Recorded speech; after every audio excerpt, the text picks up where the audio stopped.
Nag-start ako ng 2 sako, i-deliver ko. Yun, wala man akong kapital. Yun, nagsali ako ng KMBI, ng mga sa microloan nila. Yun, nakatulong man din. Ayaw kong maging katulong habang buhay. Sa KMBI po, marami po akong natutunan. Paano itaguyod yung business, paano i-handle yung business. Tapos yung natutunan ko po sa convention, yung binalot, yung business niya is banana. Yung dati ma'am, mahirap din siya ma'am, katulad ko, mahirap. Sinasabi nila kung saan siya nagsimula. Ngayon, millionaire na siya. Para na-reflect ko sa sarili ko, ganun, kaya ko kaya yun? Gali ako mahirap, magiging millionaire ako. Kaya nga nila, bakit ako hindi, di ba? Isipan ko po na magnegosyo ng pies kasi dito sa Coronadal walang buko pie. Sinabi ko sa sarili ko, yung isang housewife, hindi pwede na sa bahay lamang, kundi gumawa ng paraan na makatulong sa partner. Malaki pong tulong ang naibigay ng KMBI sa amin, hindi lang po financial, but spiritual.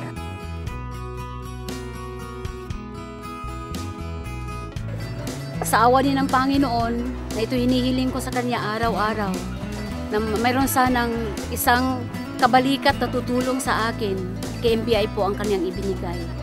Napaunlad ko po ang negosyo ko, naragdagan po ang mga tao kong natulungan dahil sa tulong din ng KMBI.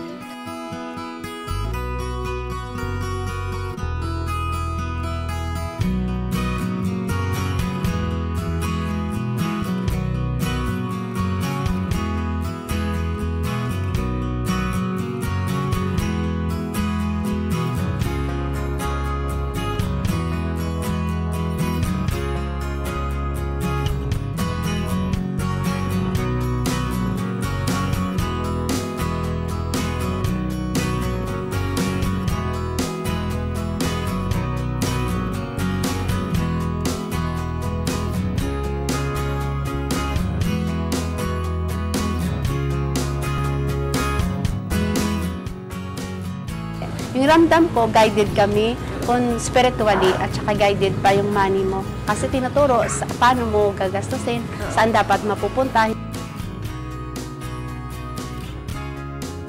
Saka yun ang gustuhan ko sa KBI na mayroon silang sa gospel na talaga before sa meeting. Mayroon din ko sila sa Panginoon ba na hindi lang negosyo-negosyo.